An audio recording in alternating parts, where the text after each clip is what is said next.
Diabetes సమస్య గుండె జబ్బు, స్ట్రోకు, కిడ్నీ వ్యాధులంత ప్రమాదకరమైనదిగానే పరిగణించి జాగ్రత్తలు తీసుకోవాలి.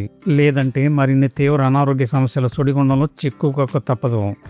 ఎందుకంటే ఎప్పటికప్పుడు దీనిపై ఒక కన్నేసి ఉంచాలి. ముఖ్యంగా 30 సంవత్సరాలు దాటిన ఎవరైనా సరే దీని గురించిన వివరాలను ముందుగా తెలుసుకుని తీరాలి. ఎన్నో ప్రమాదకరమైన ఇతర జబ్బులకు ఇది ప్రారంభ సంకేతంగా భావించి జాగ్రత్తలు తీసుకోవాలి. అందుకే ఇక్కడ డయాబెటీస్ వచ్చే ముందు కనపడే లక్షణాలను క్షుణ్ణంగా పరిశీలిద్దాం.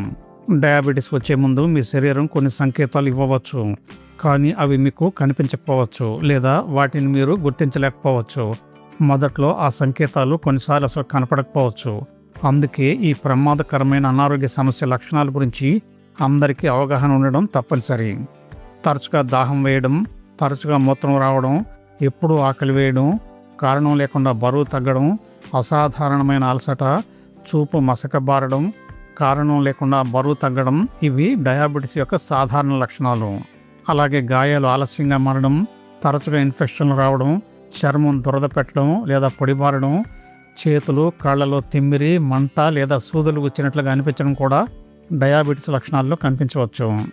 అలాగే గాయాలు ఆలస్యంగా మారడం, తరచూ ఇన్ఫెక్షన్లు రావడం, చర్మం దురద పెట్టడం లేదా పొడిబారడం, చేతులు కాళ్లలో తిమ్మిరి, మంట లేదా సూదులు గుచ్చినట్లుగా అనిపించడం కూడా డయాబెటీస్లో కనిపించవచ్చు. మెడ లేదా చంకల దగ్గర ఉన్న చర్మం నల్లబడడం ఇన్సులిన్ రెసిస్టెన్స్కు సంకేతం కావచ్చు. కొందరిలో తరచుగా ఫంగల్ ఇన్ఫెక్షన్లు, మూత్రనాళాల ఇన్ఫెక్షన్లు, చిగుళ్ల సమస్యలు, తిన్న తర్వాత ఎక్కువ అలసట లేదా నిద్ర కూడా కనిపించవచ్చు. మహిళల్లో తరచుగా యోని వద్ద ఫంగల్ ఇన్ఫెక్షన్ రావడం కూడా డయాబెటీస్కు సూచన కావచ్చు. అయితే ఈ లక్షణాలు ఇతర కారణాల వల్ల కూడా రావచ్చు. అందుకే ఈ లక్షణాలు ఉన్నంత మాత్రాన డయాబెటీస్ ఉందని లేదా మొదలైందని అర్థం కాదు. డయాబెటీస్ను నిర్ధారించడానికి రక్తంలో గ్లూకోజ్ పరీక్ష చేయించుకోవడం ఒకటే మార్గం. గ్లూకోమీటర్తో పరగడుపున ఒకసారి, రోజులో పెద్ద మొత్తంలో ఆహారం తీసుకున్న 2 గంటలకు, అంటే సాధారణంగా మధ్యాహ్న భోజనం తర్వాత, లేదా HbA1c పరీక్ష లేదా ఉదయమే గ్లూకోజ్ తీసుకొని పరీక్ష చేయించుకోవడం వల్ల మాత్రమే డయాబెటీస్ యొక్క ఆనవాళ్లు తెలిసే అవకాశం ఉంది. అయితే ఇవన్నీ డాక్టర్ పర్యవేక్షణలో మాత్రమే చేయించుకోవాలి. లక్షణాలు కేవలం అనుమానించి పరీక్ష చేయించుకొని సమస్యను నిర్ధారించుకోవడానికి మాత్రమే పనికొస్తాయి.